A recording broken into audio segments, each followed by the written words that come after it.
Today we're unpacking the Bank of Canada's interest rate decision to hold its overnight rate at 2.75%. This is the second consecutive announcement to hold rates steady after making some significant shifts, first increasing and then starting to decrease them over the last 24 months.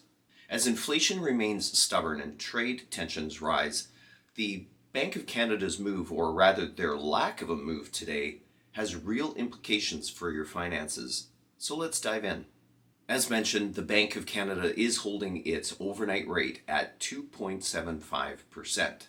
The central bank cited ongoing trade tensions with the United States, relatively solid economic performance, and what it called unexpected firmness in the inflation numbers. Today's move wasn't unexpected by most Canadian economists. However, what do they see moving forward?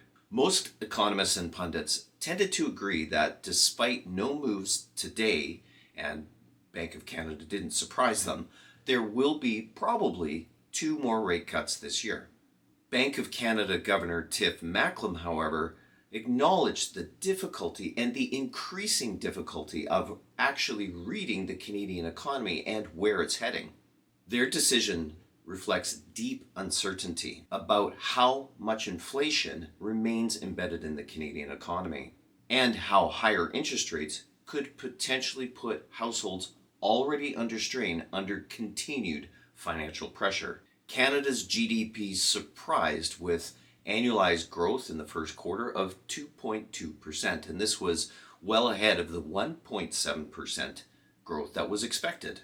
But the story behind the headline is much more fragile. Final domestic demand actually shrunk by 0.1%, and ownership transfer costs, a key housing measure, dropped by 18.6%. And that is the sharpest decline in the last 3 years. Exports propped up temporarily, especially in cars and machinery, but that may not last given the US tariffs back in the spotlight. But the bigger issue remains inflation. Core inflation is still running hot, 3% in April, well above the bank's 1 to 3% target. And that brings us to the hard truth. The government has created a monetary store of value that has less and less value every day. Canadians are watching their dollar have less and less purchasing power in real time. At the grocery store, at the gas station, just to name 2 examples. It's the hidden tax of inflation, and the Bank of Canada knows it's walking a very fine tightrope. Cut too soon and inflation could reignite. Hold too long and households could break under debt pressure. The outlook is cautious at best. Governor Macklem emphasized that they are prepared to lower rates, but only if inflation shows real clear signs of cooling down.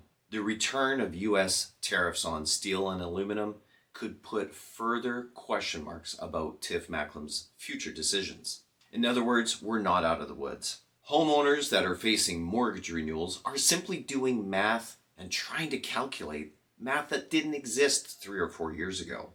And businesses face an increasingly politicized economy. So to wrap it up, the Bank of Canada holds its overnight rate at 2.75% as inflation remains persistent and economic risks grow. We'll be watching for signs in the coming months about any changes in the economy where the Bank of Canada may decide to lower rates. But for now, the Bank of Canada is holding still at 2.75%. Thanks for watching, and be sure to like, subscribe, and hit the notification bell for more breakdowns of the Canadian economy from a real-world common sense perspective. Stay informed, stay prepared, and protect the value that you've worked hard to build.